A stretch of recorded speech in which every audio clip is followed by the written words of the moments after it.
అందరికీ నమస్కారం.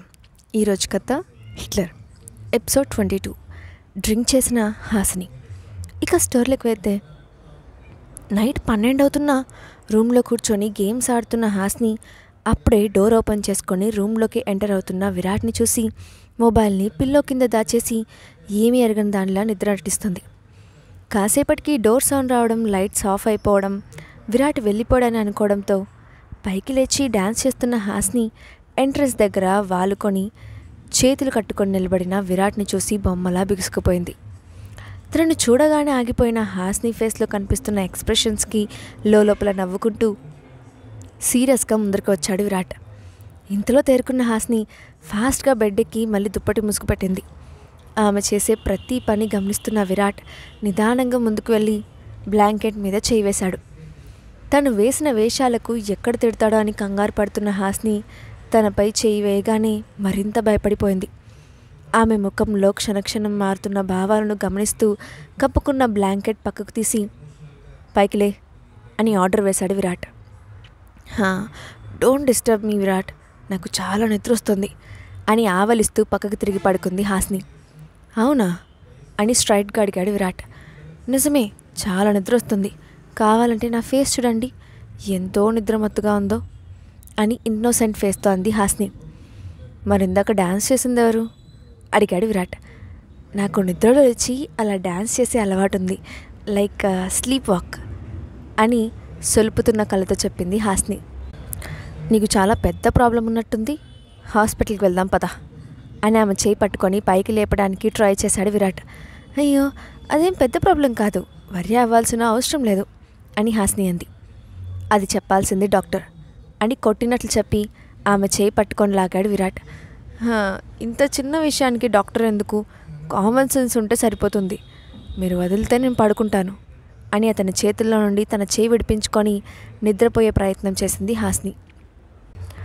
సరే అంటూ ఒక్కసారిగా తన భారమంతా ఆమె వేద వేసి పడుకొని చెస్ మీద తన తల పెట్టి కళ్ళు మూసుకున్నాడు విరాట్. ఏం చేస్తున్నారు విరాట్ గారు, ఇక్కడ కాదు, మీ రూమ్లోకి వెళ్ళి పడుకోండి అని అతన్ని తన మీద నుండి పక్కకు నెట్టే ప్రయత్నం చేసింది హాసిని.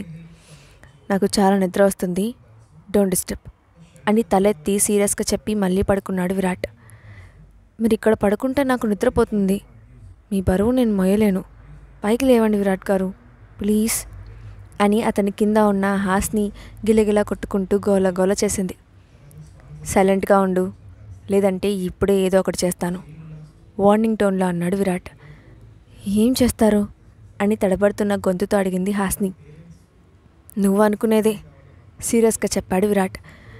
నేనేమనుకున్నాను, ఏమనుకోలేదు అని కంగారుగా కప్పిపుచ్చుకుంటూ అడిగింది హాసిని. నీ కోరిక తీరుస్తాను అని అదురుతున్న ఆమె లేత పెదాల వైపు తీక్షణంగా చూస్తూ విరాట్ని చూసిన హాసినికి గుండె ఆగినంత పనైంది. మీరు రివెంజ్ తీసుకుంటున్నారని నాకు అర్థమైంది, ఇంకెప్పుడు ఇలాంటి వేషాలు వేయను, నన్ను నమ్మండి అని చిన్నపిల్లల గొంతు దగ్గర చేయి పెట్టుకొని అంది Hasini. I don't trust you అని తీవ్రమైన స్వరంతో అంటూ అతని చేతిని హాసిని ముఖంపై తీసుకెళ్లాడు విరాట్. నమ్మకానికి ప్రతిరూపం హాసిని, మీరు నన్ను నమ్మాలి, నమ్మి తీరాలి, లేదంటే స్ట్రైక్ చేస్తాను అని నోటికి వచ్చినట్లు మాట్లాడుతున్న హాసిని తన ఫేస్ దగ్గరికి వస్తున్న తన హ్యాండ్ని చూసి నోటిని మ్యూట్లో పెట్టేసింది. నువ్వు ఏం చేయాలంటే అది చేసుకో అంటూ ఒక్కసారిగా ఆమె పిల్లో కింద ఉన్న మొబైల్ బయటకు తీసి పైకి లేచాడు విరాట్. దొరికిపోయిందని అర్థమైన హాసిని, బోర్ కొడుతుందని కాసేపు గేమ్ ఆడుకున్నాను విరాట్ గారు, ప్లీజ్ ఈ ఒక్కసారికి వదిలేయండి, జస్ట్ 5 minutes నిద్రపోతాను, ప్లీజ్ నన్ను నమ్మండి అని అమాయకంగా చెప్పింది హాసిని. 5 minutes టైం ఇస్తాను, పడుకోకపోతే 6th minute నా రూమ్లో ఉంటావు వార్నింగ్ ఇచ్చాడు విరాట్. నో, నేను మాట అంటే మాటే అని కంగారుగా అంటూ దుప్పటి కప్పుకొని పడుకొని నా మొబైల్ ఇచ్చేయండి ప్లీజ్ అని నెమ్మదిగా అంది హాసిని. నో, ఇవ్వను అంటూ తను కూడా ఆమె పక్కనే బెడ్ మీద కూర్చున్నాడు విరాట్. నోరు విప్పితే ఏమంటాడో అన్న భయంతో ఈసారి నిజంగానే గాఢ నిద్రలోకి జారుకుంది హాసిని. ఆమెని రెప్ప వేయకుండా చూస్తున్న విరాట్ కూడా హాసిని చుట్టూ చేవేసి అలాగే గుండెలకు హత్తుకొని అలసటలో నిద్రలోకి జారుకున్నాడు. ఎర్లీ మార్నింగ్ 3కి తెలివి వచ్చిన విరాట్ తన పక్కనే ముద్దుగా కుక్కపిల్లలా ముడుచుకొని పడుకున్న హాస్ని వైపు తీక్షణంగా చూశాడు. నిద్రలో నోరు తెరుచుకొని పెదాల మీద నవ్వుతూ ఉన్న ఆమెను చూస్తే ఏదో తెలియని భావన ఒళ్ళంతా కలిగింది. తనను తానే నిగ్రహించుకుంటూ వేగంగా పైకి లేచి మొబైల్ టేబుల్ మీద ఉన్న స్టాండ్లో పెట్టేసి ఫాస్ట్గా రూమ్లోకి వెళ్ళిపోయాడు విరాట్. పొద్దున నిద్ర లేచిన హాస్నికి తన రూమ్ ఖాళీగా కనిపించడంతో పాటు మొబైల్ కూడా టేబుల్ మీద ఉన్న స్టాండ్లో కనిపించడంతో గట్టిగా ఊపిరి పీల్చుకొని నైట్ ఈ సింహం చాలా భయపెట్టేశాడు, నా అదృష్టం బాగుండి బతికిపోయాను అని లోపలే అనుకుంటూ ఫాస్ట్గా ఫ్రెష్ అయ్యి కాలేజ్కి వెళ్ళిపోయింది హాస్ని. క్లాస్లోకి ఎంటర్ అయ్యి నేరుగా తన ప్లేస్కి వెళ్ళిన హాస్నికి అప్పటికే అక్కడ కీర్తి కనిపించింది. నువ్వొచ్చి ఎంతసేపు అయింది అని కీర్తిని ఉద్దేశించి అడిగింది హాస్ని. జస్ట్ ఇప్పుడే వచ్చాను, నీ హెల్త్ ఎలా ఉంది కన్సర్న్గా అడిగింది కీర్తి. ఐఆమ్ ఫైన్, ఆ సింహం కావాలనే ఇన్ని రోజులు ఇంట్లో ఉంచాడు విసుగ్గా అంది హాస్ని. అవునా, నీ హెల్త్ అంత పర్ఫెక్ట్గా ఉంటే 3 రోజులు విరాట్ గారు కూడా హాస్పిటల్లో ఎందుకున్నారు? నిన్ను చూసుకోవడానికి అంతమంది నర్సులుండగా తనే ఎందుకు టైం టు టైం ఫుడ్ పెట్టి మెడిసిన్స్ వేశారు అని ప్రశ్నించింది కీర్తి. ఏమో, నాకేం తెలుసు, చిన్న దెబ్బకు అంత హంగామా చేశారు. ఇక తను నా కోసం ఉండలేదు, నేను ఎక్కడికి పారిపోతానని భయపడి అక్కడే ఉన్నారు అని బదులిచ్చింది హాస్ని. అవునా, మరి నువ్వు ఒక క్వీన్ విక్టోరియావి కదా, అసలు ప్రపంచంలో అమ్మాయిలే లేనట్లు ప్రతి క్షణం నిన్ను చూసుకుంటూ 3 రోజులు తన వర్క్ చేస్తూ కూడా నీ దగ్గరే గడిపారు. అసలు ఏముందయ్యా నీలో అని సూటిగా అడిగింది కీర్తి. నాకేం తెలుసు, నాకు మాత్రం పిచ్చ బోర్ కొట్టింది. ఆ రాక్షసుడు కనీసం మొబైల్ కూడా పట్టుకోనివ్వలేదు. తినడం పడుకోవడం తప్ప మరో పని లేదు. ఉండి ఉండి విసుగు వచ్చింది. అది చాలదన్నట్లు ప్యాలెస్కి వెళ్ళిన తర్వాత కూడా 2 రోజులు రూమ్కి అంకితం చేశారు. ఎంత లెక్క అయిందో తెలుసా అని చిన్నపిల్లలా కంప్లైంట్ చేసింది హాస్ని. నీ వే ఆఫ్ థింకింగ్ మార్చుకుంటే తప్ప నీ చుట్టూ ఏం జరుగుతుందో అర్థం కాదు హాస్ని. నిజానికి నువ్వెప్పుడు అర్థం చేసుకున్న ప్రయత్నమే చేయలేదు అని విసుగ్గా అంది కీర్తి. నువ్వేం కంగారు పడక్కర్లేదు. ఇంతకీ నేను రాని రోజుల్లో క్లాస్లో ఏం చెప్పారు అని అడుగుతూ టాపిక్ డైవర్ట్ చేసింది హాస్ని. ఇద్దరు అలా మాట్లాడుకుంటున్న సమయంలో ఒక అబ్బాయి నేరుగా వాళ్ళు కూర్చున్న బెంచ్ దగ్గరికి వచ్చి చేతిలో ఉన్న గన్ని కీర్తికి గురిపెట్టాడు. అనుకోని సంఘటనకు కీర్తి భయపడితే హాస్ని గజగజ వణికిపోతుంది. కాసేపటికి తన కంగారును కొంచెం తగ్గించుకొని, ఎవరు నువ్వు, ఏం చేస్తున్నావు, నాకెందుకు గన్ను గురిపెట్టావు అని తీవ్రమైన స్వరంతో అడిగింది కీర్తి. నేనెవరో తర్వాత తెలుస్తుంది, కానీ ఈవినింగ్ షార్ప్ 6 o'clock కల్లా నువ్వు బ్లాక్ మ్యాజిక్ పబ్కి రావాలి, లేదంటే రేపే నీకు ఆఖరి రోజు అవుతుంది అని బెదిరించాడు ఆ ఆగంతకుడు. తప్పదా, నాకు నిన్ను చూస్తుంటేనే భయం వేస్తోంది ఇన్నోసెంట్గా ఫేస్ పెట్టుకొని అంది కీర్తి. ఖచ్చితంగా రావాలి, లేదంటే ఏం జరుగుతుందో ఆల్రెడీ చెప్పాను కదా, బుర్రలో పెట్టుకొని బుద్ధిగా నేను చెప్పిన పబ్కి వచ్చాయి. కావాలంటే నీ ఫ్రెండ్ని కూడా తోడు తెచ్చుకో, తోక జాడించాలని చూస్తే ఊరుకోను అని సీరియస్గా వార్నింగ్ ఇచ్చి ఎలా వచ్చాడో అలాగే వెళ్ళిపోయాడు ఆ ఆగంతకుడు. అతను వెళ్ళిపోయిన తర్వాత పక్కకి చూసిన కీర్తికి ఒళ్ళంతా చెమటలతో తడిసి ముద్దవుతూ గజగజ వణికిపోతున్న హాస్ని కనిపించింది. ఏమైంది హాస్ని అని కంగారుగా ఆమెను తట్టి పిలిచింది కీర్తి. గన్ చూపించాడు కదా ఆ అబ్బాయి అని భయపడుతూ చెప్పింది హాస్ని.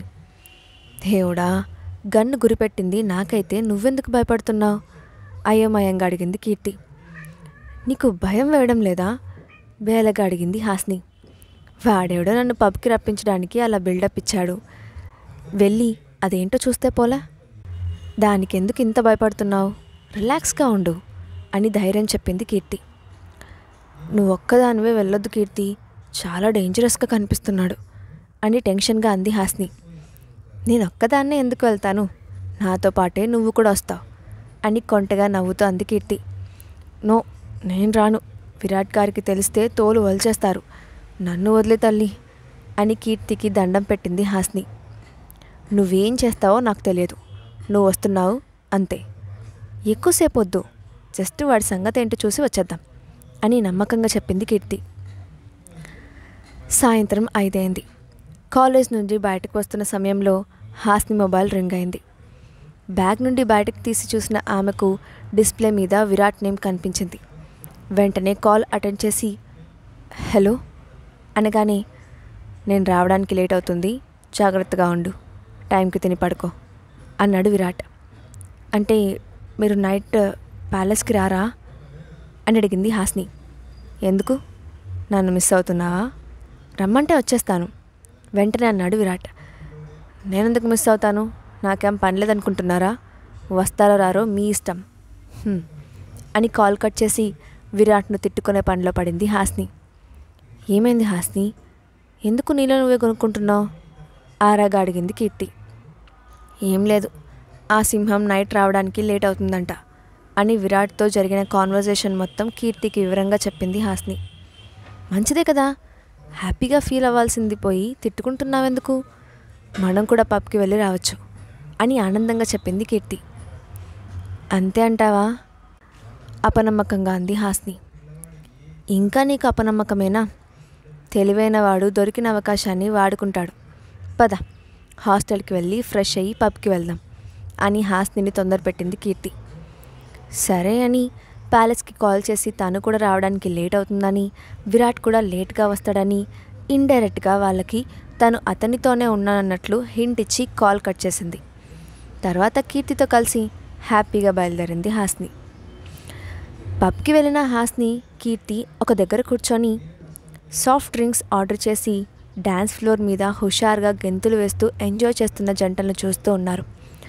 ఆ మసక వెలుతుల్లో ఇంకొంతమంది మరింత అడ్వాన్స్ అయ్యి కిస్ కూడా పెట్టుకుంటూ ఉన్నారు. అలా కబుర్లు చెప్పుకుంటూ డ్రింక్స్ సిప్ చేస్తున్న హాస్ని దగ్గరకు ఒక అబ్బాయి వచ్చాడు. అప్పటి వరకే ఫుల్ డ్రింక్ చేసి మత్తులో తూగిపోతూ తన ముందుకు వచ్చి, గుర్తుపట్టావా అని అడుగుతున్న ఆ అబ్బాయి వైపు భయంగా చూస్తూ, ఎవరు నువ్వు అని కంగారుగా అడిగింది హాస్ని. నేనెవరో నీకు తెలియదా, అప్పుడే మర్చిపోయావా అని అడిగాడు ఆ అబ్బాయి. అసలు తెలిస్తే కదా మర్చిపోవడానికి, ఎవరిని అనుకొని ఎవరి దగ్గరికి వచ్చావు, ముందు ఇక్కడ నుండి వెళ్ళిపో అని విసుక్కుంది హాస్ని. నో, నేనెవరో నీకు గుర్తొచ్చే వరకు నేను ఇక్కడ నుండి వెళ్ళను, ఇక్కడే ఉంటాను అని పంతంగా చెప్పి అక్కడ సెటిల్ అయిపోయాడు ఆ అబ్బాయి. ఏయ్, నీకొక్కసారి చెప్తే అర్థం కదా, నువ్వెవరో కూడా నాకు తెలియదు, విసిగించకుండా ఇక్కడ నుండి వెళ్ళిపో అని కోపంగా చెప్పింది హాస్ని. నేను నిజమే చెప్తున్నాను, కొన్ని ఇయర్స్ క్రితం నువ్వు ఇక్కడికి విరాట్తో కలిసి చాలాసార్లు వచ్చావు, నాకు బాగా గుర్తుంది, నేను అబద్ధం చెప్పట్లేదు అని నమ్మకంగా చెప్పాడు ఆ అబ్బాయి. నీకేమైనా పిచ్చా, నేను ఇక్కడికి రావడమే మొదటిసారి, నాకు తెలియకుండా విరాట్తో కలిసి గతంలో ఇక్కడికి ఎప్పుడు వచ్చాను, తాగేసి ఏదేదో మాట్లాడడం నీలాంటి అబ్బాయిలకి అలవాటైపోయింది, ఇంకాసేపు ఇక్కడే ఉన్నావంటే సెక్యూరిటీని పిలిపించి గెంటిచ్చేస్తాను అని గట్టిగా చెప్పింది హాస్ని. నేను నిజంగా నిజం చెప్తున్నాను, కావాలంటే నాతో రా, ఇప్పుడే విరాట్తో చెప్పిస్తాను అంటూ ఆమె చేయి పట్టుకొని ఆ పబ్లో ఉన్న ప్రైవేట్ క్యాబిన్ దగ్గరకు లాక్కెళ్ళిపోయాడు ఆ అబ్బాయి. నా చేయి వదులు, వదులు నా చేయిని అరుస్తూ ప్రైవేట్ క్యాబిన్లోకి అడుగుపెట్టిన హాస్ని అక్కడున్న సోఫాలో కాలు మీద కాలేసుకొని దర్జాగా కూర్చొని ఒక చేతిలో మందు గ్లాస్, మరొక చేతిలో సిగరెట్ పట్టుకొని స్టైల్గా తన ఎదురుగా ఉన్న వ్యక్తులతో మాట్లాడుతూ కనిపించాడు విరాట్. అతను అక్కడ ఉంటాడని ఊహించని హాస్ని షాక్ అయిపోయింది. అతను ఉన్న కండిషన్ ఆమెను మరింత ఆశ్చర్యానికి గురి చేసింది. అప్పటికే ఎంతగా డ్రింక్ చేశాడో కానీ అతని కళ్ళు ఎర్రగా మత్తుగా ఉన్నాయి, ముఖం గంభీరంగా ఉంది. అతనితో పాటు ఆ రూమ్లో చాలామంది ఉన్నారు. అందరూ డ్రింక్ చేస్తూ ఎంజాయ్ చేస్తూ ఉంటే అర్ధనగ్నంగా ఉన్న అమ్మాయిలు వాళ్ళ ముందు వయ్యారంగా తిరుగుతూ డ్రింక్స్తో పాటు ముద్దులు ముట్టుకోవడానికి చేస్తున్నారు. అక్కడున్న వాళ్ళు కూడా అమ్మాయిలతో ఇష్టం వచ్చినట్లు మాట్లాడుతూ ఎంజాయ్ చేస్తున్నారు. అయితే అన్నిటికంటే విరాట్ చుట్టూ ఉన్న పరిస్థితి ఆమెను మరింత ఆశ్చర్యానికి గురిచేసింది. కేర్లెస్గా సోఫాలో వెనక్కి వాలి కూర్చున్న అతని చుట్టూ అమ్మాయిలు తిరుగుతూ ఉంటే మరొక అమ్మాయి అతని ముందు మోకాళ్ళ మీద కూర్చొని గ్లాస్లో డ్రింక్ సర్వ్ చేస్తూనే విరాట్ను సెడ్యూస్ చేసే ప్రయత్నం చేసింది. అయితే వాళ్ళు ఎవ్వరిని పట్టించుకోకుండా సీరియస్గా మాట్లాడుతున్న విరాట్ ఎంట్రన్స్లో ఉన్న హాస్నిని చూసి నొసలు ముడివేసి చూశాడు. ఒక్కసారిగా అతని ఫేస్లో ఎక్స్ప్రెషన్ చేంజ్ అయింది. అయితే ఆమెను అక్కడికి తీసుకువచ్చిన అబ్బాయి విరాట్ ముందుకు వచ్చి, నేను చెప్తే నమ్మట్లేదు, నువ్వైనా చెప్పు, తను నీతో కలిసి ఇక్కడికి చాలాసార్లు వచ్చింది కదా అని మత్తులో తూలుతో అడిగాడు ఆ అబ్బాయి. అతని వైపు కోపంగా చూస్తూ, వెంటనే వీడి ముఖంపై నీళ్లు కొట్టి స్పృహలోకి తీసుకురా దాస్ అని తన అసిస్టెంట్కి ఆర్డర్ వేసి హాస్ని వైపు తీక్షణంగా చూశాడు విరాట్. అప్పటికే విరాట్ ఉన్న పరిస్థితికి షాక్ అయిన హాస్ని కోపంతో ఊగిపోతూ ఒక్కసారిగా అతని చేతిలో ఉన్న గ్లాస్ని లాక్కొని అందులో ఉన్న లిక్విడ్ ఒక్క గుక్కలో నోట్లో పోసుకుంది హాస్ని. అక్కడ హాస్నిని చూసిన విరాట్ రియాక్షన్ ఏంటి, డ్రింక్ చేసిన హాస్ని పరిస్థితి ఏంటి, నెక్స్ట్ పార్ట్లో చూద్దాం. ఈ స్టోరీ అప్డేట్ ఎలా ఉందో కింద కామెంట్ బాక్స్లో మీ ఒపీనియన్ని షేర్ చేయండి. అలాగే ఇలాంటి మరిన్ని స్టోరీస్ కోసం మా ఛానల్ని తప్పకుండా సబ్స్క్రైబ్ చేసి పెట్టుకోండి. Thanks for watching.